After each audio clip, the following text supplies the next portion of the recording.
Have you ever felt like you don't truly belong in this world? That there's something deep inside you constantly urging you to search, but you're not exactly sure what it is?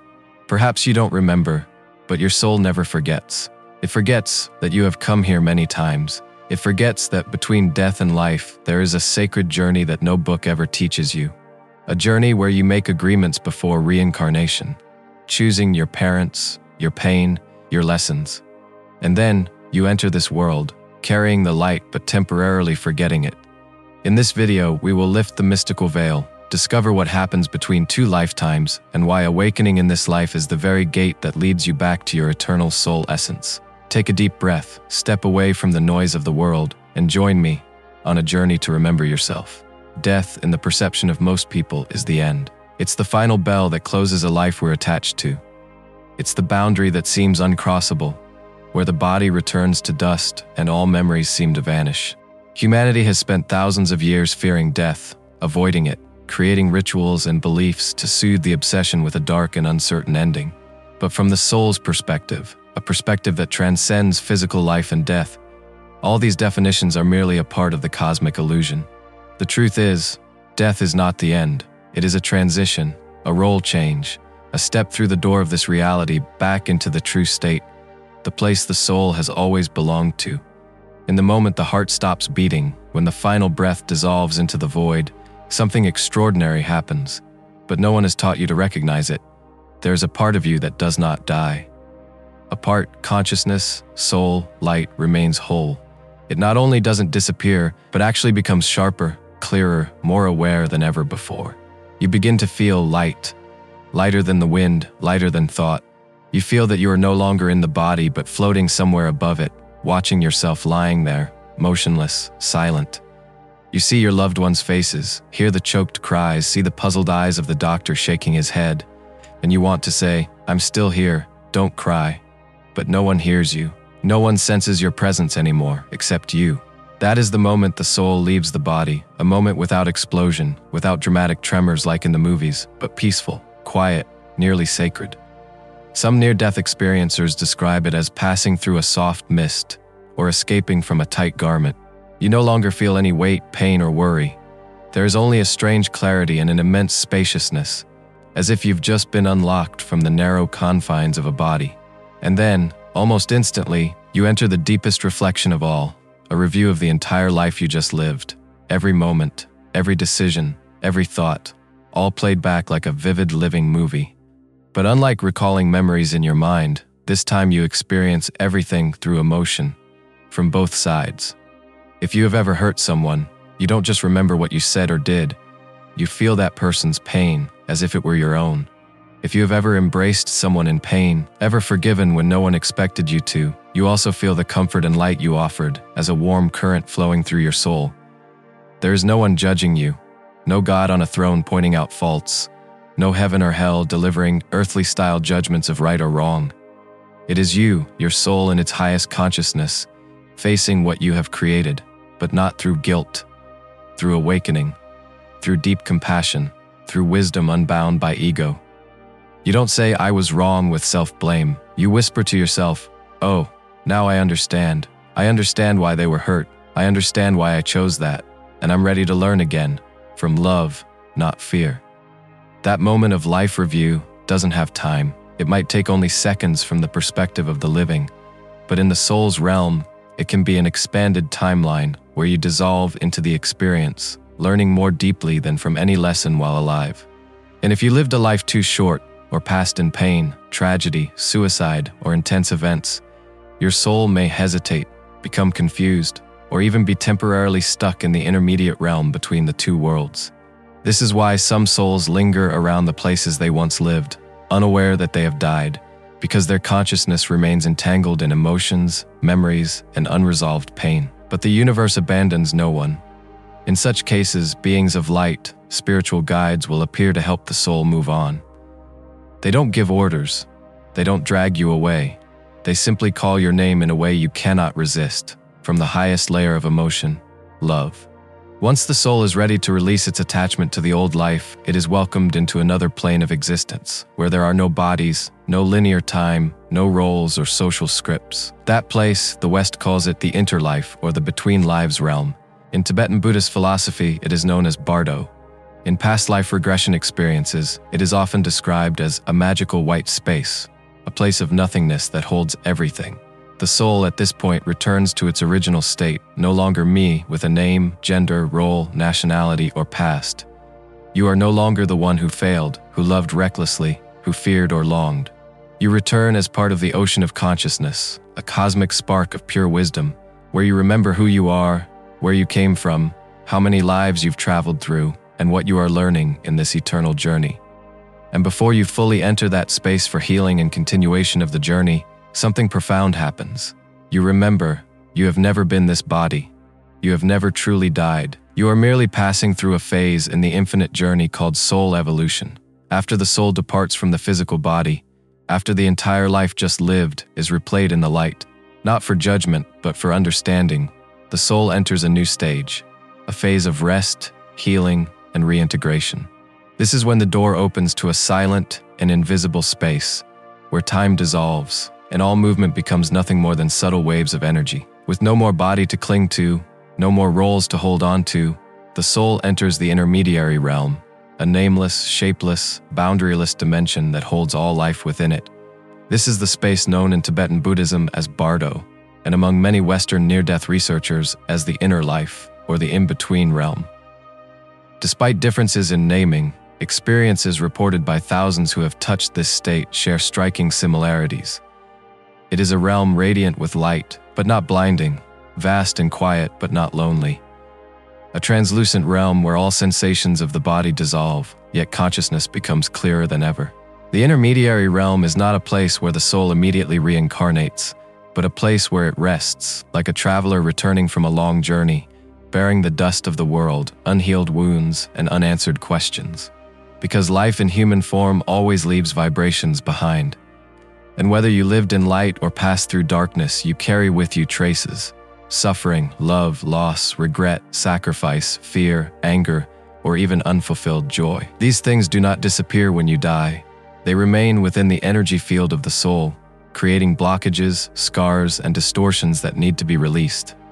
This realm is therefore like a hospital of light for the soul.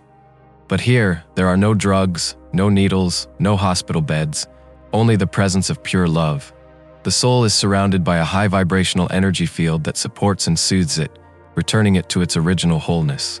Some souls perceive this space as a garden of light, where they lie peacefully among gentle breezes, hear sounds that seem to echo from the cosmos, and feel every cell of their energy being cleansed.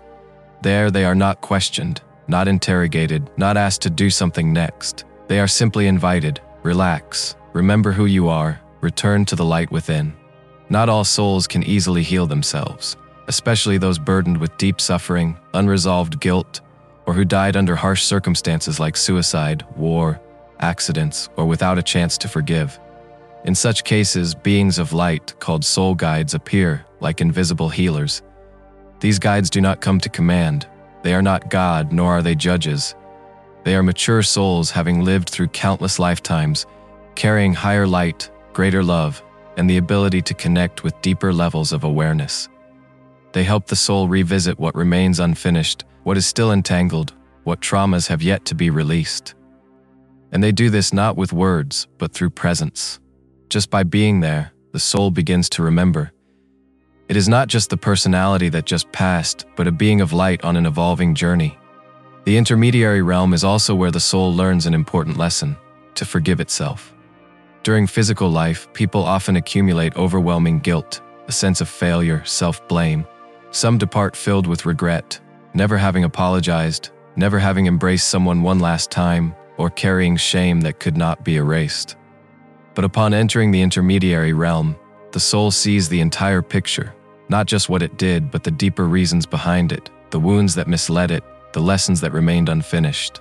And in that holistic understanding, the soul no longer blames, it begins to comprehend. No longer resists, it begins to accept.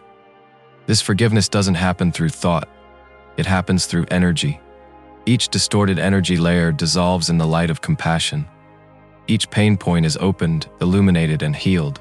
The soul becomes lighter, clearer, and simultaneously deeper. Many who have been guided through past life regression describe this as floating in a weightless space where all pain is washed away and unconditional love floods them, not coming from any one source, but from the very essence of the universe itself. This is not a religious feeling, it is an energetic truth, a vibrational realm that only when the body is gone can we effortlessly merge into. However, the soul does not remain in the intermediary realm forever. After a period of rest and recovery, which may be short or long depending on the soul's maturity and energetic state, the soul begins to feel a call to move forward. No one forces it, no one pushes it, but there is a flow, a subtle pull, an invisible current that lets the soul know it is time to learn again, it is time to return. At that moment, a door opens, not a physical one, but an entry into a higher level of understanding where the soul will review its own record, the entirety of its past lives, the lessons learned, the karmic ties still unfolding, and even the actions left incomplete. The soul no longer views life through a selfish lens, no longer asks, "Was I happy?" but begins to ask, "What did I learn from the last journey? Did I love deeply enough? Did I forgive wide enough? Where can I evolve next?" And from those very questions, the path of reincarnation begins to take shape. But not alone. In the next part of the journey, the soul will reunite with its soul group, companions from many lifetimes, to plan the upcoming life together. But before leaving the intermediary realm, the soul remembers one truth, a truth most people forget when they enter a new life. I once was light, I still am light, and every pain is just the dust on the road I travel to remember who I truly am. When the soul has passed through the period of rest and healing in the intermediary realm, when the cracks have been gradually soothed by light and love, a deeper gateway begins to open. This is no longer a place of recovery, but a place of preparation. The soul is not forced, not urged, but an invisible current is gently calling it forward, like a soft melody resonating from deep within the energy space, awakening a longing to keep learning, keep experiencing, and keep evolving. Here, a sacred reunion begins. The soul is not alone. Throughout its journey across countless lifetimes, your soul has never walked alone. There are other souls who have walked alongside you through the great lessons, who have played roles in the drama of life under different masks. Family members, lovers, enemies, companions, even passing strangers who left a deep impact. Together they form what spiritual traditions call the soul group, the companions of your soul. One may have been your mother in one life, then your child in the next. One may have been the lover you could never forget, then in another life the rival who cut you to the core. In the soul realm there are no fixed roles, no permanent ego named I. There are only souls rehearsing life together through many incarnations, putting on new costumes to help each other remember the deeper truth, that all are part of the universe, of a shared light. When you enter this space, you don't recognize them by sight or by words, but by resonance. Their presence stirs something within you. There is no greeting like in the human world, but simply standing close, your energies embrace like streams merging into the ocean. There is no deeper sense of belonging. Nothing more sacred than meeting again the soul companions who've walked with you for hundreds, even thousands of light years of experience. Here, a meeting begins, but there is no round table, no charts, no diagrams. Everything happens at a higher level of consciousness, where communication requires no words. Each soul shares about the life just lived, the unfinished lessons, the insights gained, and those still to be learned. There is absolute honesty. Nothing needs to be hidden. No one judges another. Each soul presents both their light and shadow, like a musician placing their notes on the table, so the entire orchestra can harmonize for the next life performance. Then, the most sacred thing happens. Soul agreements are formed, not contracts of obligation, not punishments in disguise, but soul pacts, where each willingly takes on the role needed for another's learning. You might say, in my next life, I need to learn forgiveness. I couldn't forgive the one who betrayed me, and it closed my heart. This time, I want to open it. Another soul might respond, then I will play the betrayer. I'll betray you deeply, not to hurt you, but to help you break through that wall. A third soul might whisper, I'll be the one who loves you, stays with you, even if you push me away. My role is to show you unconditional love is real. And thus a script is written, not from fear, but from love. Not from imposed will, but from the longing to evolve. None of them are victims or enemies. They are teachers, friends, mirrors for one another, in a play encoded in light. You don't just choose the people you will meet.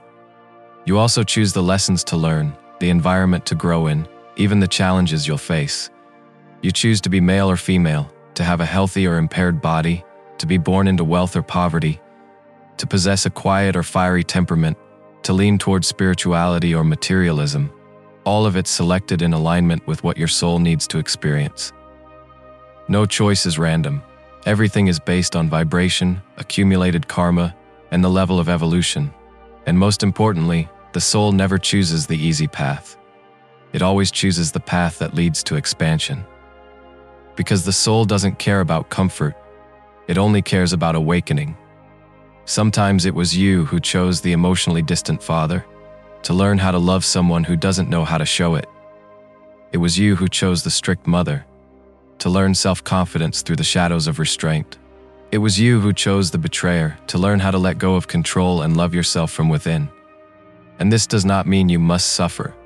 On the contrary, it unveils a truth that is shocking yet liberating.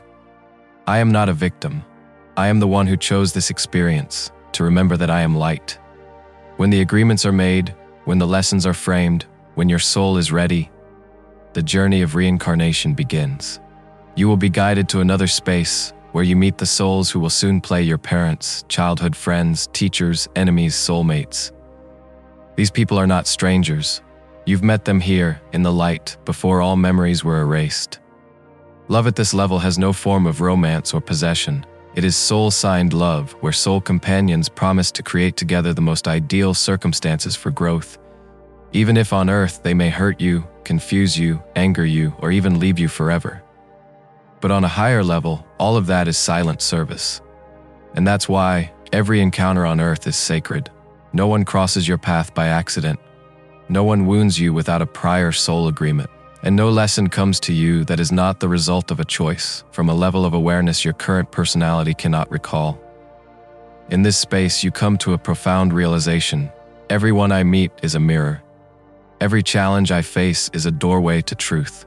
And every pain I overcome brings me one step closer to the light. After soul agreements have been made in the realm of light, where all souls consent together to roles, lessons, and the deep connections required, the journey toward a new life begins. But before the soul enters a new form, there is a profoundly important stage of preparation. This is the moment the soul returns to its cosmic memory bank, where every experience, every emotion, every action from countless past lives is stored. This repository is known in mystical traditions as the Akashic Records, the Soul Library, the Universal Chronicle, or the Source of Light Memory. It is not a library of books as we imagine, but a living energy field where every vibration that has ever existed is recorded as waves of light. Each soul has its own Akashic stream, reflecting the entirety of its evolutionary journey, not only what it has done, but also what it has become. When the soul accesses this data, it does not simply read it, it relives it. It feels each lifetime it has passed through, each moment of genuine love, each time it ran from fear, each unfinished connection. It clearly sees the lessons it has overcome, those still incomplete, and the points where its inner light was once forgotten. And here, the lesson for the next life takes shape. No one forces the soul to learn anything. But once the soul is healed and fully restored, it begins to long for expansion. Not to expand above others, but to move closer to wholeness, to the complete remembrance that I am part of the all, I am light, I am love, I am infinite wisdom. And so, the soul chooses a lesson. Some choose to learn unconditional love, and so they willingly incarnate into harsh families where they are not loved as they wish, in order to learn to love from within. Some choose to learn inner strength, and so they choose to be born into weak or ailing bodies, to awaken unwavering spirit through physical limitation. Others choose to learn humility, and so they accept lowly status, to realize that value lies not in position, but in the light emanating from the heart. Once the lesson is chosen, the soul begins to select many details of the new life. country, gender, physical traits, parents, era, and even major turning points such as illness, loss, relocation, fated encounters. All of these are milestones arranged by the soul to awaken itself at the right time. Perhaps the soul doesn't program everything, leaving space for free will, but the most significant moments are always pre-selected. At this point, you might ask, if the soul has chosen everything, already knows the script, then why don't we remember anything at birth? Why does no one recall who they were, what they signed, what they've learned? Why does such a powerful soul forget that it is light? The answer lies in one of the most sacred mechanisms of the universe, the veil of forgetting. When the soul prepares to enter a physical body, preparing to descend from high vibrational light into alignment with the material realm, it passes through an energy membrane, where cosmic memory is temporarily hidden, not as punishment, not as a trial, but because if the soul remembered everything from the start, it would no longer truly learn. Imagine someone joining a game, but already knowing the outcome, who wins, who loses, every twist and turn. Would they still experience the full range of emotions, lessons, and suspense? Similarly, forgetting allows the soul to truly live, to truly hurt, to truly choose, to truly awaken. That's why as the soul enters the body, through a slow incarnation process beginning in the womb, its memory is temporarily sealed. Only faint remnants remain. A sense of strangeness in this world, unusual bonds with certain people, inexplicable fears, recurring dreams, innate abilities no one taught, and a quiet longing for somewhere else, a home that cannot be named.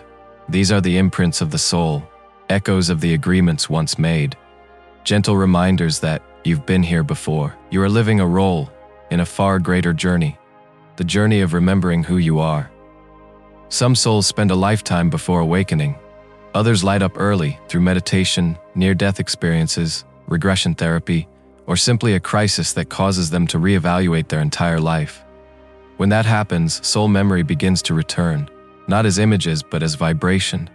They begin to feel they are not just a body, not just a name, not just a personal story. They feel themselves as a river, not confined by banks, as light, not trapped in form. That is the moment the soul awakens, and that is when the true journey home begins. After choosing its lessons, signing agreements with soul companions, and defining the form, gender, circumstances, and identity for the next life, the soul begins a special process, embodiment. This is a subtle journey, quiet, undramatic, yet decisive for the entire human experience to come. In the soul realm, you are not limited by space or time. But to live in a human body, you must lower your energy vibration to match the frequency of the material world. Like a vast stream of cosmic light condensing to flow through a single strand of hair, the soul contracts its radiant field, slowly adjusting to the earthly rhythm. And the moment the soul begins to connect with the fetus, usually between the 8th and 12th week of pregnancy, is when physical life begins to sprout again. Not every soul enters the fetus right away. Some only visit, slipping in and out to adjust their frequency, sense the parents, or reevaluate the lesson. The mother's nightmares, dreams of the baby arriving then leaving, or deep intuitions are sometimes signs that the soul has touched down and then temporarily departed before fully settling in. When true embodiment happens, the soul enters the developing body, forming a sacred fusion between light and matter. In that moment, a new being is shaped, not merely a growing cluster of cells, but a living consciousness carrying an infinite journey. However, to fully inhabit its role on earth, the soul must pass through the veil of forgetting, a delicate mist that softens the memory of light. This is a protective mechanism granted by the universe, because if you were to enter life remembering everything, remembering who you were, how you died, whom you loved and who betrayed you, where you lived on distant planets, you could never fully live the life ahead of you. The veil of forgetting is like a frosted glass. It doesn't erase memory, it simply blurs the path to soul recollection. Thanks to this, you can live like a real child, starting from zero, marveling at everything, relearning what seems basic, how to love, how to hurt, how to forgive, how to seek meaning. From inside the womb, the soul already begins sensing the world through the mother's emotions. Her thoughts, fears, joys, music, voice, all are the first vibrations the soul encounters in this new life. The fetus has no rational mind, but it already has energetic awareness. And at the deepest level, the soul can still hear conversations adults assume go unnoticed. The moment of birth is the first threshold when the soul plunges into the material world. From a warm, unseen space, you are pushed into a dense reality, filled with noise, harsh light, touch, coldness, and a sudden feeling of being severed from the source. Perhaps that's why most newborns cry loudly, not only because their lungs open, but because part of the soul is panicking from the shock of incarnation. You've just fallen from the celestial realm, stepping into a play you once scripted, but now don't remember. Even so, traces of the soul remain. Newborns often stare into space because the veil hasn't fully closed. They may see beings that adults cannot. Soul guides, the spirits of deceased loved ones, beams of light from other dimensions. Some babies smile into nothingness, cry when strangers touch them, or feel restless in heavy energy spaces. None of it is random. From age 0 to 7, the soul is still open, and many children speak of invisible friends, a past mother, an old house in Europe, or an accident that already happened. Some recall names, places, and languages they've never learned. These are past life memories seeping through the cracks in the veil, slowly fading as the child becomes molded by society's belief system. The older we get, the more we are educated, the more we're shaped into a new identity, the more the soul falls asleep behind the mask of personality. And that's why so many people live with a persistent feeling that something is missing, always sensing they're searching for something they can't quite name. They strive for love, money, yet deep inside there is a mysterious emptiness. That is the homesickness of the soul. A vague call toward a place they cannot name, but their heart remembers. Not everyone awakens. But those souls with the right resonance, through meditation, near-death experiences, past life regression, or simply deep pain, begin to sense they are not just a body, not just a mind, not just a personal story. They begin to remember the agreements. They see their strict mother with gratitude. They view the betraying lover as a teacher of awakening. They begin to forgive, begin to ask profound questions, begin walking toward the inner light. And at that moment, they, like you, are beginning to lift the veil of forgetting. There is a special moment in every human life, a moment when one suddenly realizes that this world is not the whole truth. Even while living an ordinary life with family, work, social ties, and seemingly repetitive days, there comes a quiet yet soul-shaking instant. You feel something very deep, very real, very vast, calling you, not with words, not with logic, but through a vague resonance in the heart. That is the moment the soul begins to awaken. Not everyone reaches this point. Many may live their entire lives without ever realizing they are a soul living a human experience. But for those who are awakened, they will feel the shift unmistakably. The outer world no longer satisfies them as before, and the inner world begins to stir. It may come through a loss, a shock, a near-death experience, a deep moment in nature, a sleepless night under a starry sky, or simply through a question that suddenly arises and cannot be silenced. Who am I? What am I living for? Why am I here? That is when the veil begins to crack. You start to feel that everything around you, roles, titles, achievements, fears, and expectations, are like clothes draped over you from the outside. You realize you've worn too many masks, lived under too many beliefs that weren't yours, stretched yourself to fit a world where you always felt out of place. And then you begin to shed them one by one. It is no longer rebellion, but a return. No longer a search outside, but a listening within. During this time, signs of soul awakening become clear. You grow more sensitive to energy. You feel others' emotions more deeply. You are drawn to topics like spirituality, reincarnation, meditation, healing. Strange dreams occur, or an unexplainable sense of déjà vu arises when visiting certain places. And most of all, you begin to remember things no one ever taught you. It might be the ability to see spiritual visions, to read emotions through someone's eyes, to sense someone's future, to hear inner guidance, or to know something before it happens. These are not new skills. They are fragments of soul memory rising, having lived many lifetimes. You didn't learn them, you are simply remembering. And then something greater begins to unfold. You look back on your past and suddenly understand. You see why you were born into that family, why you went through that pain, why that person betrayed you, left you, or wounded you so deeply. You recognize that each relationship was not random, but a sacred agreement signed before you reincarnated. You see the strict father and realize he was a soul companion helping you learn resilience. You remember the lover who broke your heart and see that they taught you the deepest lesson on self-worth. You no longer blame. You no longer play the victim. You begin to feel gratitude. This awakening doesn't just change how you view life, it transforms how you exist. You begin to slow down, breathe more deeply, speak less, listen more. You no longer argue about right and wrong, no longer wish to control others or even yourself. You let things be what they are, and in that surrender you touch a freedom you've never known before. Your soul, once confined to roles, gender, nationality, and belief systems, now begins to shine from within. You no longer define yourself by your past story, but connect to a timeless part of you. You feel like a homesick traveler, and you know that home is not a place on earth, but a state of unity with the all. And then you feel something sacred. You can no longer go back to being who you were.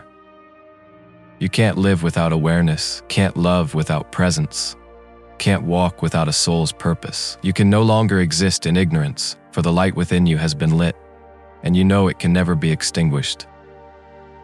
However, the path of awakening is not always gentle. When the light rises, the shadows follow. You begin facing old beliefs, unhealed wounds, parts of the ego clinging desperately for control. There will be nights you feel lost in a desert between two worlds, no longer belonging to the old, not yet arrived in the new. But in this phase, you are no longer alone. The universe always orchestrates the meeting of resonant souls. Synchronicities begin, spiritual companions appear, needing no explanations, but making you feel we've known each other forever. Books find you at the perfect moment. Lessons come through signs, coincidences, and dreams. You begin to realize the universe is whispering to you through everything. If only you listen. You begin to remember what you once chose. You feel the inner guidance. You see the lessons not as punishments, but as doorways back to your true self. And then in some quiet moment, perhaps while sitting by candlelight, or meditating in a forest, or simply in a windless morning, you hear the voice from the deepest part of your soul. You have begun to remember. Keep going. We are waiting for you to come home. When a soul begins to awaken in the midst of life, when the veil of forgetting is no longer thick enough to hide soul memory, and light begins to rise from deep within, the journey is no longer about the self. No longer, how will I live? But rather, why did I come here? What can I offer this world? What does my awakening mean in the greater flow of evolution? That is when the soul's mission begins to rise. Not a mission in the sense of a specific job, a title, or a glamorous performance. The mission of the soul is never something you create with willpower. It is something you remember. Something you brought with you before birth. Something only you can offer. Because it is the unique light your soul came here to give this world. An awakened soul no longer lives as a separate individual. They begin to feel connected to all living beings, from humans to trees, from the blowing wind to the sound of flowing water. Their heart opens, not for someone in particular, but for the whole. They feel the pain of others as their own. They see a lost child and reach out instinctively. They no longer wish to argue about right or wrong, they want to understand. To love more, to feel more deeply. These souls often feel different from an early age. They feel they don't belong, or carry a vague longing for another world, a home not on this earth. They gaze far, feel deeply, and their eyes reflect lives already lived. As they grow, they often struggle to fit in, not because they can't learn to be human, but because they're trying to hold on to their original light in a world full of noise. And then, when they awaken, everything begins to make sense. No longer, why am I suffering?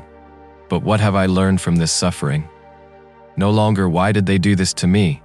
But what role is their soul playing in my lesson? No longer, life is against me, but life is teaching me to remember the light I once carried. At that point, they no longer want to escape the world. They want to illuminate it from within. An awakened soul knows it cannot force others to awaken, cannot rush someone through their lessons.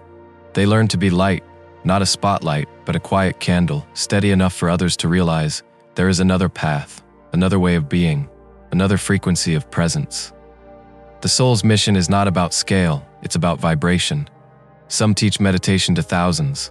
Others simply cook a loving meal each day for their family. Some write books, lead, or heal. Others simply fulfill their role with complete presence, as a father, a mother, a neighbor, a gardener, a companion. Awakening is not in what you do, but in the quality of your being while doing it. A single hug from an awakened person can melt a heart. A well-timed word can change a life. A silence filled with deep understanding can heal a pain that was never spoken. Especially in this era, awakened souls are being born in greater numbers, because Earth is undergoing a powerful transition, from a world of matter and fear to a world of energy and love, from separation to unity, from ego to soul consciousness. And to help this planet evolve, the old souls, the light souls, the awakened ones, volunteered to come here. They didn't come to save, they came to activate.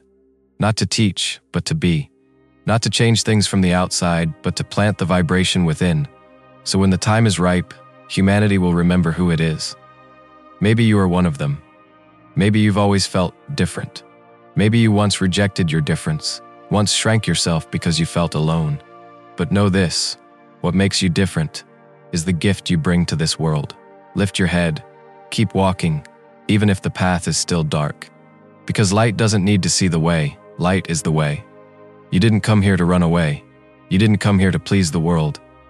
You came here for a deeper reason, to remember that you are light and to gently remind others of the same. No need to prove, no need to seize the spotlight. Just live authentically and shine. We've traveled a long journey. From the moment the soul departs the body, enters the intermediary realm, restores, heals, reviews its soul records, makes pre-birth agreements, reincarnates, lives under the veil of forgetting, and then begins to awaken. All these stages may seem different, separate, but in truth, they are simply turns along one single path, the path of returning to yourself. And if there is one final truth to be spoken, it is this: you were never truly born. You have never truly died. You have never been separated from the light. You are simply dreaming. A dream that you are human, that you are a body, that you are a separate story. And through each step, you are learning how to awaken. Death, as you've seen, is not the end. It is a gateway. And each time you pass through that gate, you shed the old garment and return to your true essence, with no name, no gender, no religion, no fear. Only light, only consciousness, only presence, and unconditional love. So the greatest fear is not death.